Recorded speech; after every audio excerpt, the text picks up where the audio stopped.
Watching Daybreak on Arise News, it's time for the press preview. A first look at what's on the front pages. We start with our sister publication, This Day newspaper. Right, it has at its headline, Lawan, that is the Senate President, insiders connived with terrorists to attack Kuje prison. It has about 2 riders. It says development symptomatic of a security failure. We've mobilized our security apparatus after attacks. This is FG declaring that. And then, of course, Sultan, just look, if you go below that, Eid el-Kabir, Sultan Alji's prayer for Nigeria, as FG declares Monday, Tuesday, public holiday. Then we'll go, Boris Johnson resigns after mutiny in his own party. You can find that on page 5. Court removes Obera Wari, installs Edebie as Delta PDP Guber candidate. Okay, we'll leave it there for now. We'll go to the next paper. All right, let's take a look at the Punch newspaper. Kuje prison invasion, Interpol gets fleeing inmates. Inmates data, border security heightened. 4,300 inmates on the run after 18 jailbreaks. Lawan laments. ISWAP recruiting 5,000 fighters, according to a report. More on that on page 2. And the photos, leading photos on the Punch this morning. The caption, Salah, commuters groan in Lagos-Ibadan Express gridlock. This comes as the federal government declares Monday, Tuesday public holidays for Eid el-Kabir. Let's take a look at one more headline just above the nameplate of the Punch. Terrorists trooping southward. Akeredolu cries out. The Nation newspaper is leading with Kuje attack. Senate shocked by no CCTV and porous security. Ekweremadu, organ donor, not a minor, UK court rules. And Oshun 2022, 4 injured as PDP APC supporters clash in Ede. All right, let's look at The Guardian newspaper. The Guardian on its front page, it says NAFDAC joins Research Institute strike, food safety threatened. And then that picture down, you see towards making Nigeria's football league competitive and profitable. All right, some international papers now. Not shocked at this headline. The Guardian UK. It's in bracket almost over. After 59 resignations and a cabinet revolt, and unrepented Boris Johnson finally agreed to resign as Tory leader yesterday. The Financial Times, Johnson quit defiant to the end. All right, let's look at some other foreign papers. The Independent,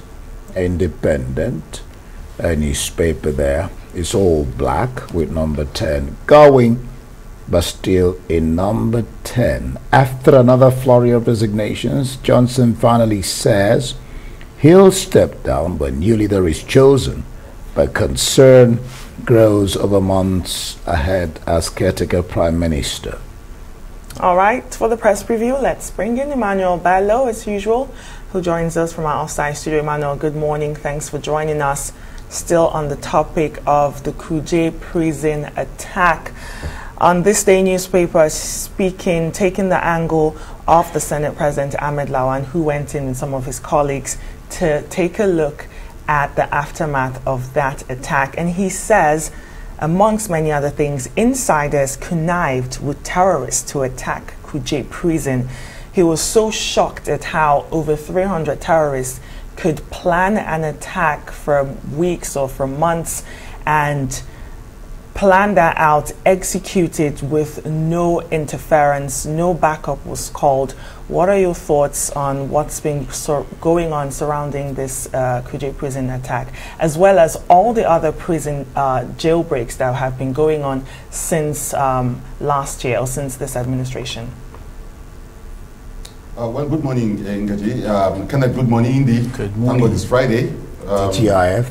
But here in the nation capital, we are all apprehensive, worried about what happened yesterday. And the Senate President is the latest to express his concern. The president asked questions yesterday, and like we said, if he's asking us, who do we ask? But the Senate President too is asking those questions today again, asking more questions, especially the questions that is uppermost in the mind of people. How did this happen? How could those planning have taken place? I mean, in the past we've seen how people we've been taking unawares. There's been attack on convoys. There are ambushes, but this happening 40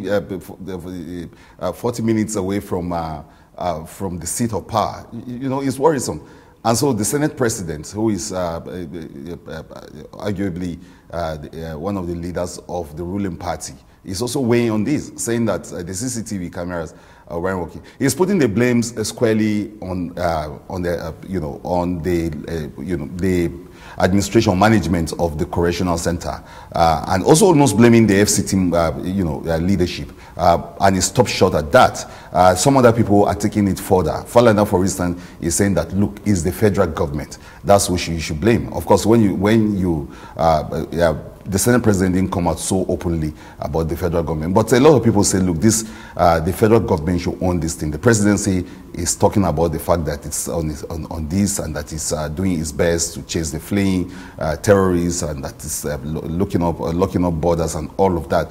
I don't think that has restored the needed confidence in the ability of the federal government to do anything, especially in the area that it's received its most knocks, which is the issue of security. So talking about that is almost like the proverbial saying, locking up the stable after the horse has bolted out. That's what seemed to be happening this morning after those 24 hours of serious apprehension and nobody knowing what next to do. The president meeting up with the security chief as usual.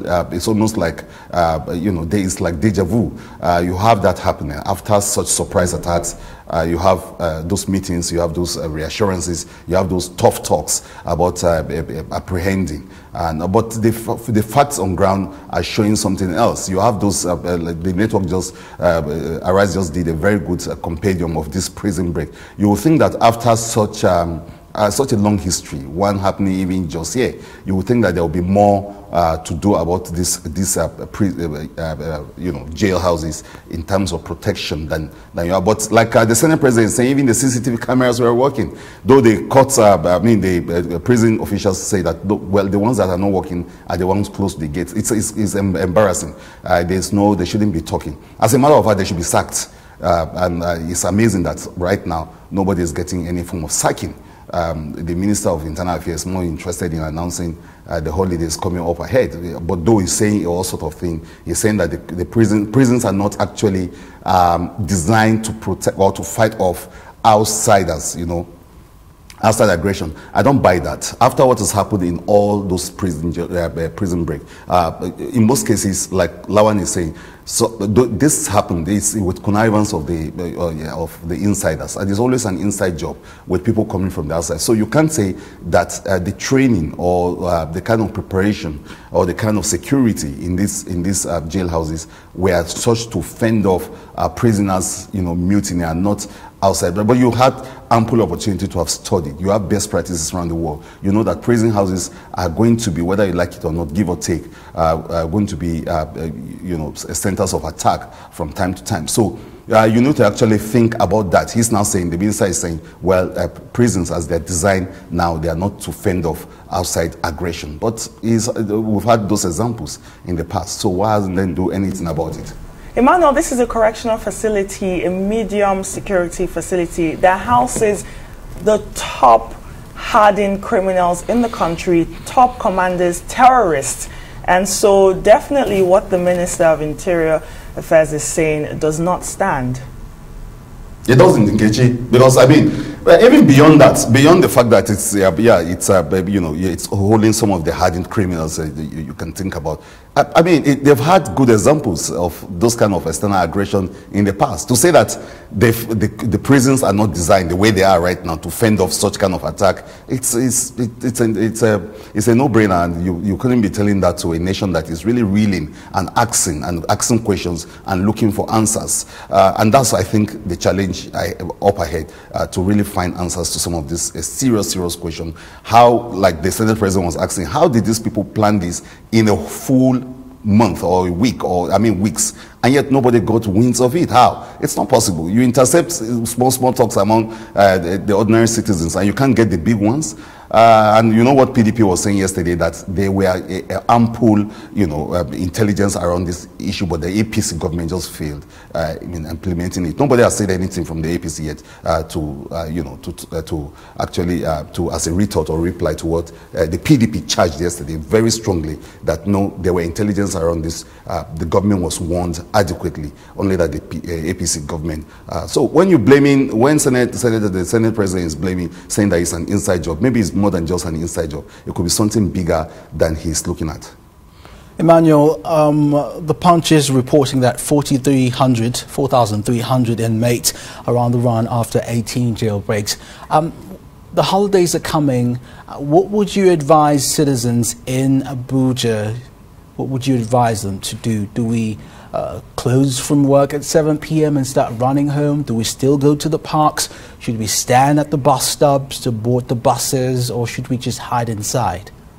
You know, at the extreme of it, Kenneth, you begin to agree with people like the Zamfara State Governor and all the other people who talk about self-defense. Now, that is very important too, but of course, you and I, and looking at you, Kenneth, I don't think you've fired a catapult in your life, let alone a gun. So, most citizens do not have the ability, the capacity to protect themselves. That's why they've signed some form of social contract with the government to protect them. So that's the first thing. But of course, everyone must actually look behind them, their backs now, watch their backs and do the necessary thing. The FCT administration, for instance, is actually closing up those pubs that you're talking about, Kenneth, already by 7 o'clock or 6 o'clock and saying everybody head home. Is that enough? I know neighborhoods that are busy, ramping up their vigilante base and, watching their backs and trying to do everything. But you say, ultimately, it is government, the people paid to do this, to secure all of us, that we need to look up to say,